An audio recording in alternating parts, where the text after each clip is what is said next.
church will have a department that, just send money to support those guys in the north. Now I've discovered they have branches, so I don't know if they are still spending that much in missions and supporting missionaries, but just that love to, help those people in doing what they are doing. So me, that I will call one of them, if Muslims are fasting, my friend Adam still lives in Pape, I will give out food for them to give to Muslim families. The ones who live in my neighbor, I can buy and give them. So the fact that I don't believe in God, I don't do religion, but if it makes you happy, I will support you. It doesn't mean anything. But some of the issues, in fact, 2 pastors spoke to me on Saturday. One was a pastor from Living Faith. One is a pastor from Christ Embassy. I told them, leave me. Focus on the attitude of some leaders who are chasing people out, and leave me. Just assume that this soul is gone. It's not gone. You're saying your own. You go first, me go heaven. Don't worry. Good morning, Abuja. Let's talk FCT and leave pastors. Well, the one thing that we can say is that blessed are the people that have you. If your heart is in what they're doing, just one way or the other, be kind to then humanity. That's all. And really, that's the whole point at the end of the day. True. All right. True. So let's talk FCT, as Mazi has rightly said, and we're going to be hearing straight away from the FCT minister, who had some very strong words regarding a particular situation. Let's hear from him first, and we'll talk about all the background around it, and then we'll take up the conversation from there. We have declared war. Abuja is returning to Beggars city. If you know you have a sister, you have a brother who is a beggar on the road, please, from next week, we will carry them. We will take them out. I mean, it is embarrassing that people who come in, the first thing they see are just beggars on the road. Sometimes too, they may not be beggars. They may be criminals pretending to be beggars. We will not allow that. So I'm giving you a public holiday from now till Sunday. From Monday, we will pack them out. Let us know that we have a city that we can call a city. It's very embarrassing. We are fighting insecurity, and people will carry plates as if they are. Maybe they may be informants. So please, have it at the back of your mind that it's not only infrastructure. We owe you to give you good security so you can sleep well with your 2 eyes closed. I know that some of you may not be happy. Sometimes we don't need to make you happy. Sometimes we don't need to. What is important is that we must do our work. If you're not happy, well, there's nothing we can do. But for the overall interest of the people, is key, and for our security. And that's why I've told the National Assembly members that for us, we will do everything that is required to continue to make sure that people will know that assembly, when I mean assembly, National Assembly, they are doing all they can do to support. Their own is to pass the budget on time. Ours is to implement. And I know by 2025, they will also give us that support, because I know they will not waste time to approve our budget. The Terra is there, Jim Kuta is there, and their colleagues, of course, the Speaker himself is there. So I thank you, Mr. Speaker, and I will urge that you come out and help us and do justice to this by flagging off this project that is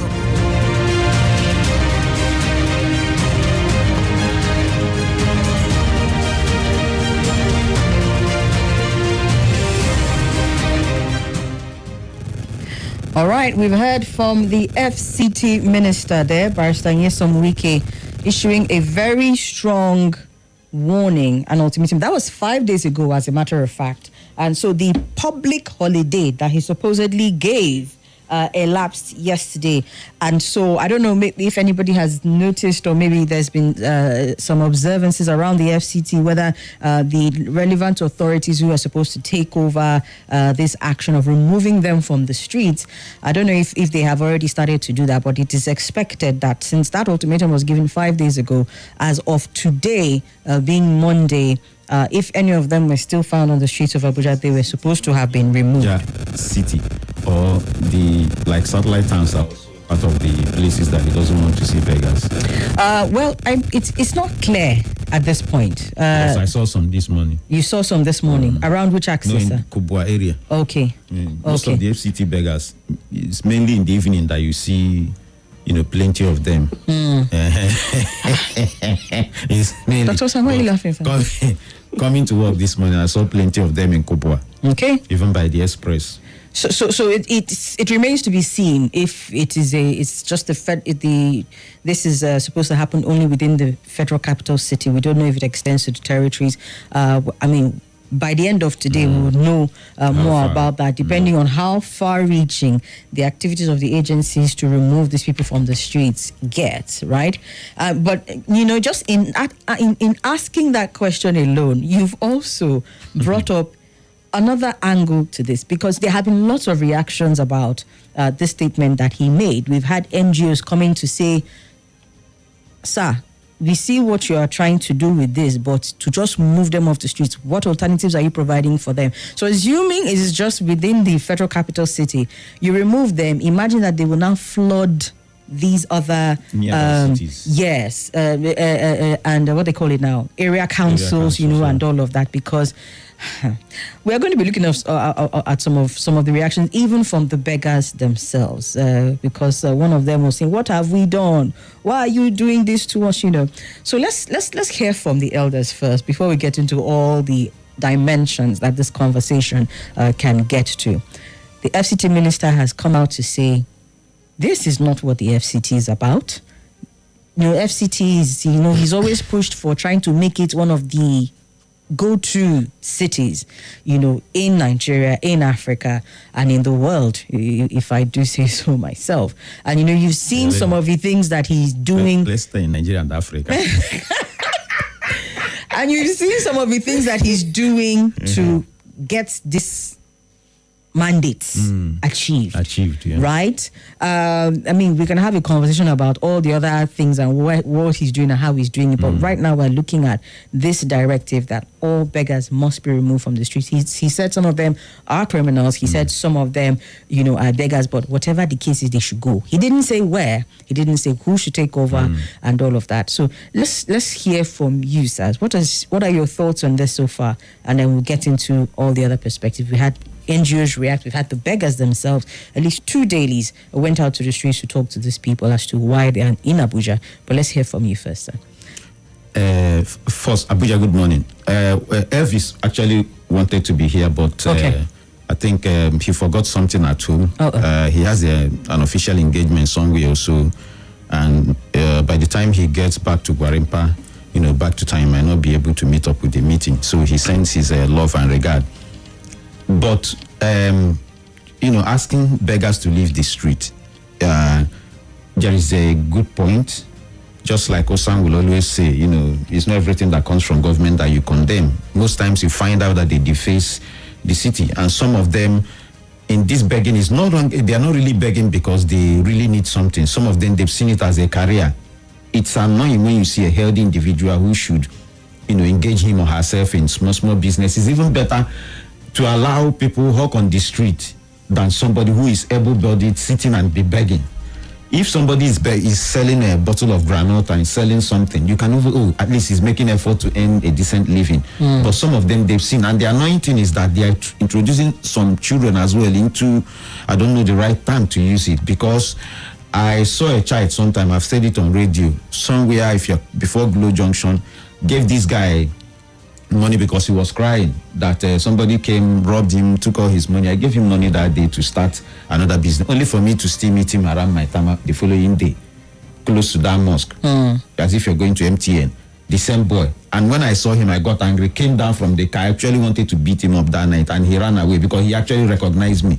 Because it was annoying for me to cough out that huge amount of money to give you that. I say you're going back to Mararaba. And I said, okay, tomorrow, don't worry, buy a new plastic, then start your small business again.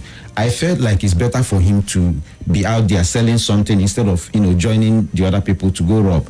But this is the major message I have for my honorable minister. Everybody knows I'm one of his number one supporters.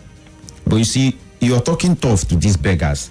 It's beginning to look to me like we are living a bigger monster and we are chasing small rats. If you have a poisonous snake, a very dangerous snake in a room where you have children, all your attention is to do what? Take that snake out or kill it, and then so that you don't.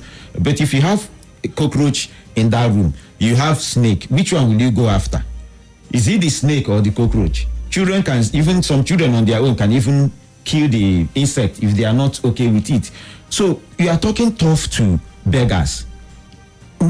Your Excellency, what are you doing about these bowler guys? My car 3 days ago, I think it was on Friday or so, almost went into one big hole in Kubwa. I didn't know it was a plaza.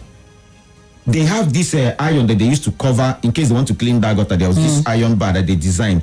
These guys came, broke the cement that they used to hold that in, took those things out. I don't know how I escaped because I saw that a particular guy was shouting, "Oga, don't go." Somehow I, put my tire. I was lucky that it didn't sink. If not, the entire tire would have gone into that particular place. And when I came down to check, they've stolen this one. It was only one that is left in the middle. You are talking tough about this to these beggars. These guys, what are you doing? How about herdsmen who are moving about with cow? Elvis' neighbor hit a keke in Barempa, where because he had two options. He hit the cows or the keke. And you have everywhere. As I'm coming now, that Minister's Hill, you see the waste from the cattle. Maybe there was one that they passed yesterday. Because very soon, if you go there now, you will see them in Asukuru. What are you doing with cows and sheep and this thing inside Barempa, inside Guzape, inside Asukuru? Your Excellency, this is for me like somebody is hungry and you're busy saying that can you give me money to go subscribe for this thing? I want to watch match. You're not really hungry. What we need, send these people out of FCT. Which people now? Which people? The herdsmen. They have no business coming inside the town, roaming the town, the city, the streets. What are they doing inside Wuse too? Which grass are you feeding them? Drive from that express from Area 1. Go through Banex to that Minister Seat before you connect to Kubwa. On your right, you are going to Asukura and so on. You see them everywhere. So your point now, sir, is that the matter of beggars is like and I was going to say mosquito, but mosquito is one of the deadliest in the world. So it's like an ant. Comparing it to these people. Okay, all right. We need to go on a quick break. When we come back, we'll hear from our other elder in the studio, Dr. Usangforgod, and then we'll also hear what other reactions have been, especially from these people in question now, who the FCT has literally declared war on. Somebody asked a question when this first came up in a comment, and they said, are they armed? Why are you going to war with them? We'll see if we can answer those questions after they stay with us. News and information coming up. We'll be back in a moment.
is Nigeria Info.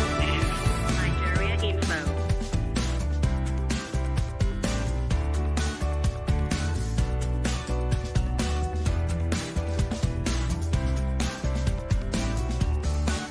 This is Nigeria Info. Nigeria Info.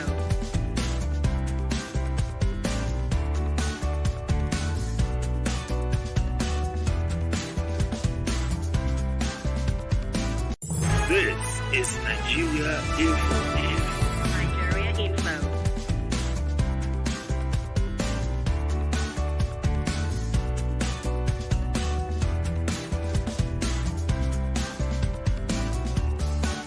This is Nigeria Info. Nigeria Info.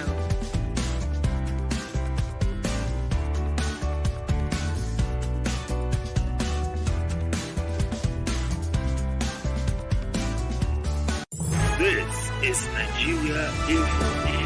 Nigeria Info.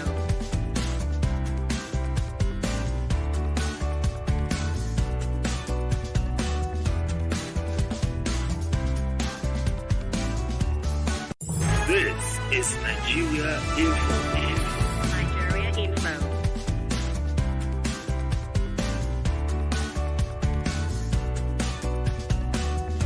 This is Nigeria Info. Nigeria Info.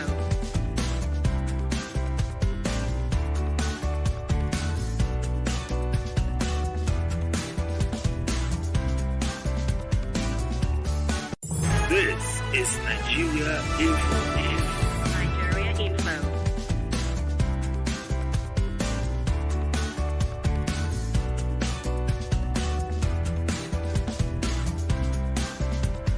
This is Nigeria Info.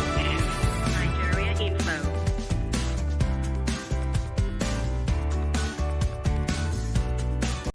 This is Nigeria Info. Nigeria Info.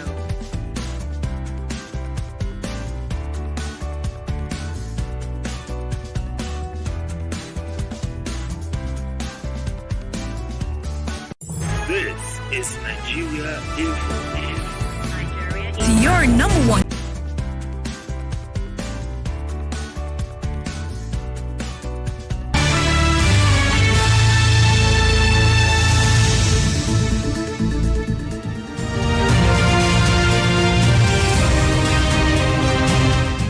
Thank you for staying with us on 95.1 Nigeria Info. Townhall is underway, and we are talking about the FCT minister's position on the state of things in FCT as regards beggars. He literally, at the beginning, I didn't want to just, presume or assume, but he literally declared war on FCT beggars, and we're taking different reactions to the matter.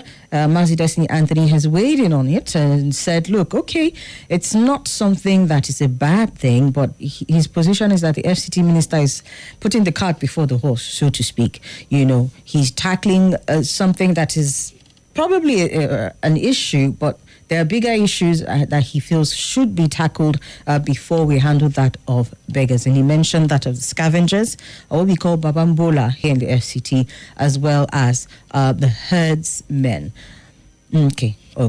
All right. So let's hear from Dr. Usangforgod on this matter. Doctor, has the FCT minister done right by this statement, this action, which should see the beggars cleared from the streets of Abuja no later than today?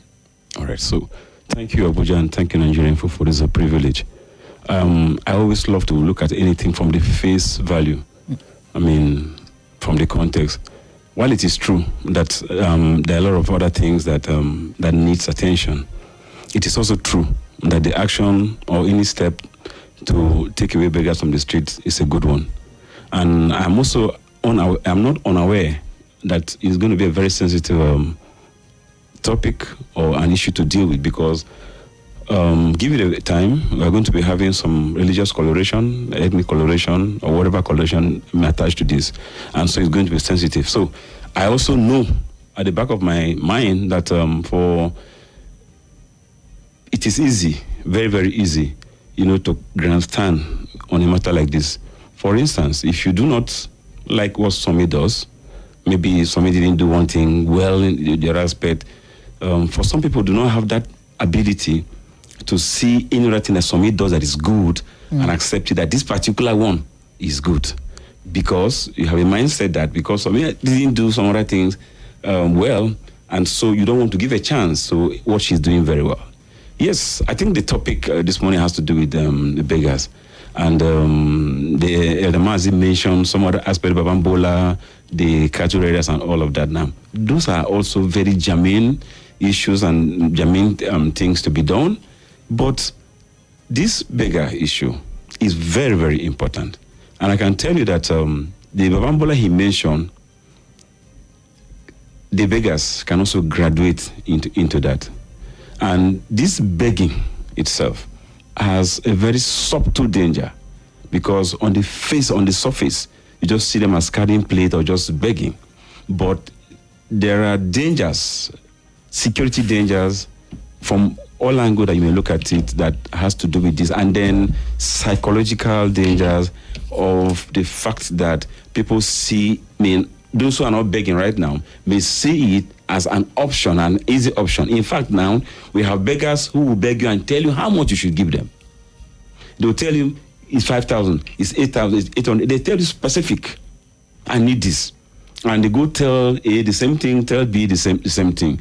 Why I'm saying this is that if we do not tackle this now, and we think where should they go to, or have they provided an option? Somi, I also, I believe and I stand and I support every move for the government to make good welfare provision for her citizen. I am also a fan of alternative. But, Somi, in doing wrong, if you start anything that is wrong, it is wrong. And if the government want to stop you from doing that, the government do not owe you the duty of providing an alternative for you. In the first place, you were wrong. For instance, if I come to this studio right now and I'm a guest here and I think, okay, maybe I have come here long enough, I should come and sit on the cursor, and then maybe you stepped out to eat yourself and then I want to do some things right now. You didn't give me that privilege. I don't have that. And so if you now say that I'm banned from coming, or if you want to embarrass me or stop me from coming to this place, it is wrong for me to say, if you are stopping from coming from this place, have you provided me with an Cool FM opportunity? Okay, since you're what I'm saying is that let's face this aspect of this begging holistically from the face value. Is it a good thing to have beggars on the street of any city in the world? The answer is no. Will it be a good thing for government to take them off? The answer is yes. Will it be good for government to also put provision in place that will stop you from begging? The answer is yes. Yes, having said that last point, let me also say that some of the those who are going into begging are avoidable. Because, like you said earlier on, I can't understand why I will do taxi at my age and the small privilege that God has given to me. At my spare time, I will do taxi, and someone else who feels that he's a graduate, he cannot do taxi, then will think that it should depend on me, and when I don't have to give him, he thinks I'm wicked. Begging does not speak well of any city. I am happy that you have traveled out of this country as well. I've not. Okay, whether you have traveled or not, it doesn't matter. For those who are always quick to say, go to other clients, yes, go to other clients, everything say go to other clients. Even those who have not even boarded the plane to Lagos, they are also quick to say, go to other client. There is no client, there's no country in the world that has actually made every provision, everything available for the citizen. And in such countries where there are still things that will be done for the citizens, one of them is not, the options available to the citizen is not begging. I am saying, so that I'm not quoted out of context, that it is true that we need better governance. It is also true that our government should make, let me tell you something, if I even say this. Some people, if you like, give them 1 million, they'll still go into begging. Because their mindset has been twisted to the fact that it is easy, it's cheaper, it's easier than to even push wheelbarrow and get paid. Because some of them come up with several tricks. And like he said, you empowered one and think that should be all. Because if I go to beg because I don't have an opportunity or I'm lack of privileges, and you provide that, it means that I should stop. It means that I should stop. But you empower me in Abuja and say, look, we want to take you out of this. Of course, it's not me anyway. We empower someone who is a beggar and say, don't do this again. He leaves this place now, go to another corner of Abuja, still begging. Why? Because he thinks that it is easier. And sorry, Somi, they play over our emotions. And it is a blackmail. I'm telling you, it's a blackmail for us to go to the point whereby we think that, oh, if the government did not provide an opportunity or an alternative, they should not do that. Every good thing can be done on the parallel line at the same time. You cannot say that one good thing must take precedence, must be first before another. Nothing is wrong in taking off the beggar at the same time, also taking off the babambola, and at the same time also stopping a herdsman. And I'm calling on citizens.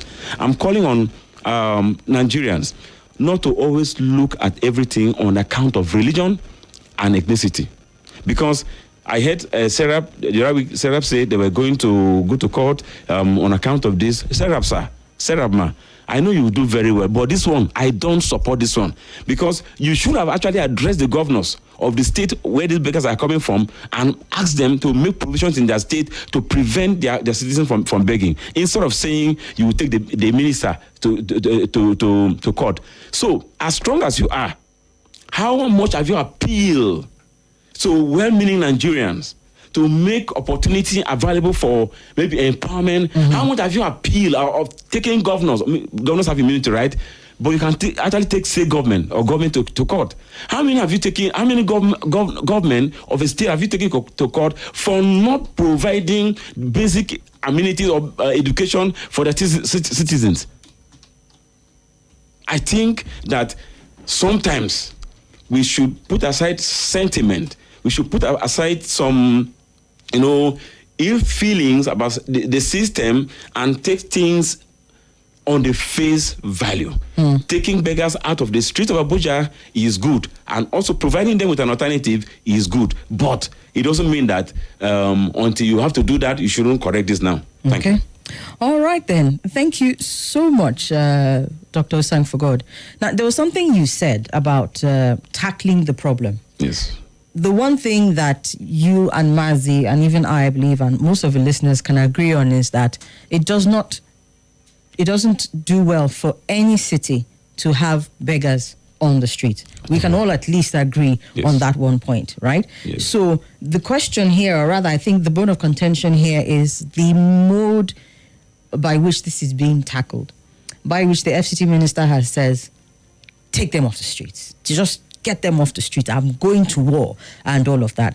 We can at least say that there is something to be said for that, because he is trying to tackle the problem. Again, the question is, him just sending them off the streets, will that tackle the problem? Now, let's take a look at a response from somebody who is the chairman of a non-governmental organization called the Long-Term Solution for Destitute Initiative.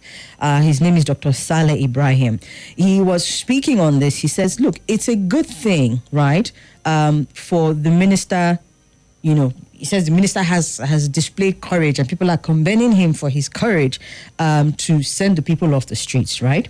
But he says, don't ignore the human rights angle of this issue. And when he's speaking to the human rights angle of this issue, it can tie in somewhat to what Serap was, the basis on which Serap was threatening to sue the FCT minister. They said this is a socio-economic problem. A lot of these people are in this condition because this is a socio-economic issue that has brought them to this point in time. And we're going to hear from some of the people that I think Punch went to the streets to interview, and Daily Trust also went to the streets to interview these people as to why they're on the streets, right? But Serap was saying, this is their status. Why are you criminalizing their socioeconomic status, right? And just coming back to what Dr. Saleh was saying, he says, this is not the first time that an FCT minister has moved to expel beggars from the streets of the FCT, right? He made mention of the fact that Malam Nasir El-Rufai did that. He also made mention of the fact that General Jen Husseini also expelled beggars to a remote forest in Zuru in Kebbi State. Who else did he make mention of? He mentioned at least one other person who had done this, but that the challenge with this thing is that you just sending them away does not solve the problem, because all of these ministers who have done this, they still end up coming back into the streets of the FCT. I agree to that. Yes, so it's not that they are moving to expel the beggars. It's that, is this the solution? Just get them off the street, send them anywhere you want. So take them to a forest. What I think we should add at this point in time, is to, if we have people who have information, suggestions that can actually help them. It is true, I agree that... Oh, we're going to come to that. Yes. We're going to come to that because you also, while you were speaking earlier on, said that the government has the right to cater to the welfare of its citizens. Yes. These people, by virtue of their socioeconomic status, and we're going to even break it down, because they are the beggars that a lot of people maybe see on the street corners, and then the corporate ones. So, yes, a lot of them, you can tie it and say this is their socioeconomic standing, especially when you look at the fact that the people were a lot of them who were interviewed said, oh, they came in mostly from outside of the FCT. They had likes of Niger, Zamfara, Katsina, Nasarawa, Kano, Adamawa, Borno, and a lot of them, when they were interviewed, either said that they were forced to move this way due to unrest, due to insecurity within their regions, right? There's this particular lady who said she escaped from Zamfara, her state of origin. Her husband was killed along with their 2 children, and so she had to find some other way to live, or somewhere else to live, and she came this way. She said, my father was a retired soldier, married my mother from the southeastern part of the country during the Civil War. He passed on during her childhood. My mother separated from him after the war ended. She was rejected by grandparents. Hence, I was raised without knowing my mother or any of her relatives. So when her husband died, she didn't have any other person. She had to relocate. This particular lady now speaking has spent as many as 5 years on Abuja streets, day and night. There's another one who hails from Kakumi in Bakuri local government area of Katsina State. Didn't have any form of disability. Said he resorted to begging in Abuja after residents of his community were displaced by bandits a year ago. These are some of the conversations that are happening with some of these people, right? So there are some of them who are affected by circumstances, Yes. Insecurity, social unrest within their locations, and then they move this way, right? So when you look at this category of people, and you say, okay, the government is not the government doesn't owe them a relocation. No, I didn't say that. No. You said it's not on A government. condition. Yes. It's not. Okay. What I'm trying to make is that I want to be understood perfectly by what I said. Okay. I'm not insensitive to those who are genuinely, those who went into begging on account of circumstances beyond their control. I'm not insensitive to that. I'm saying that you don't want to enforce a law and then on a condition. Please, if there is anything that can be done, I think there's so much that can be done. To look into the plight of beggars and people who may be compelled to begging. We should do that. Not only the government. Government alone cannot do it. Let that be done by the government, goodwill people, companies. Something has to be done to provide alternative for those who are legitimate beggars. But because of the majority of them who are like miscreants, who are lazy, who have refused to actually get help, and when you help them to go back, it has made a coloration of the entire system of people in that category who beg. How can you tell? Profiling. How can you tell from the people who you see on the street, those who are lazy and who are who are just? Let me answer my question. No, it's not you they ask. No. Any of you can answer. Okay. Almost all of them were on the street. Yes. Relocate them today. In the next 1 month, they're coming back. That is it. On the aero fight was done.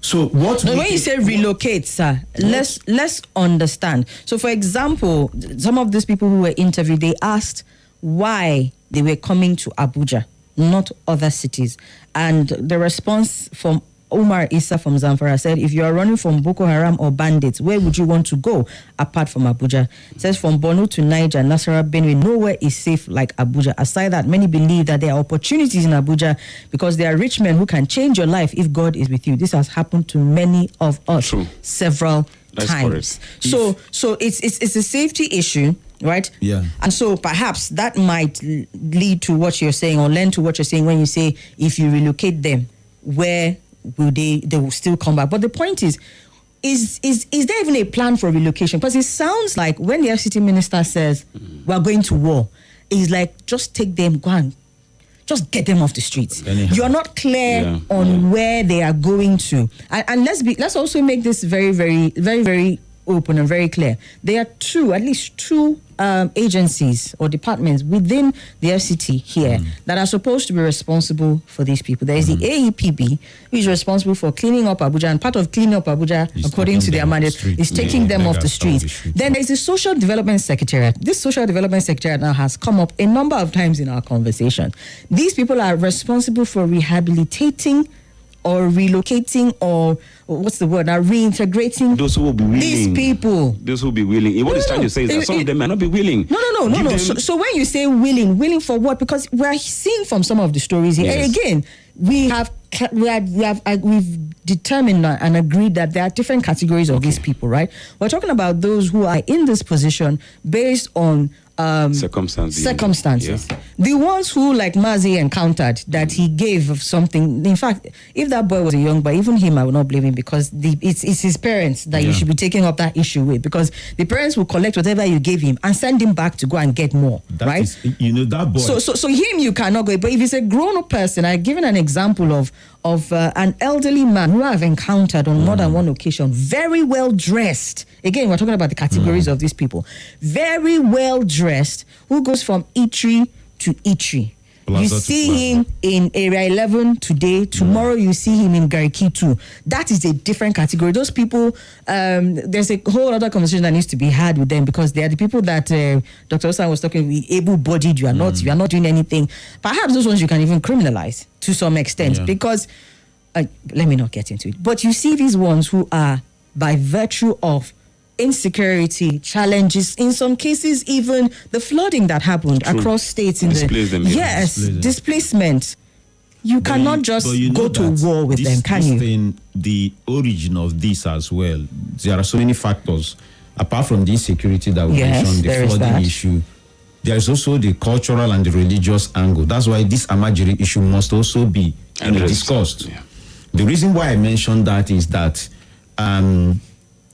we need the help of traditional and religious leaders, especially in the north, since we are in FCT, because if you also go to south, we have the beggars as well everywhere. But since we are in the north, we are talking about what is going on in the north.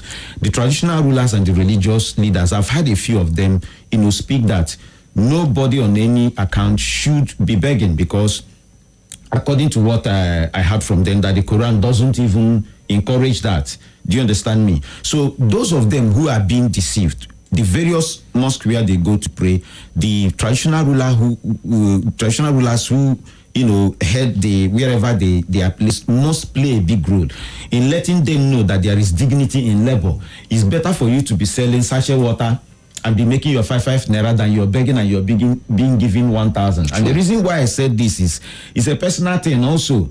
That child that I gave that money that day, where is his mom? Because if you have a parent, a boy that is around 10, 11 shouldn't be at that particular lonely spot around 8:30 to 9 at night. Your parents, where are they? You need to start, talking to our traditional rulers, talking to our religious leaders, who must begin to work on their mindset, because that's why I said, if you send all of them out, I think how Erufai moved many of them out. If you are from Kano, they would go and drop you somewhere in Kano. You are from Kebi, they will go and drop you on the street in Kebi. It's not like they are taking you to your parents' house. Just the truck can stop in the middle of it, because I think they use trailer to move find them, your way, stop somewhere, and then push all of them out. These are our children, I know. But at the same time, you must put a system in place that will stop this, because if you are not doing it, we are talking about how many millions of children who are out of school. I'm talking about the Amajiri this thing as well. We have millions of our children who are not in school.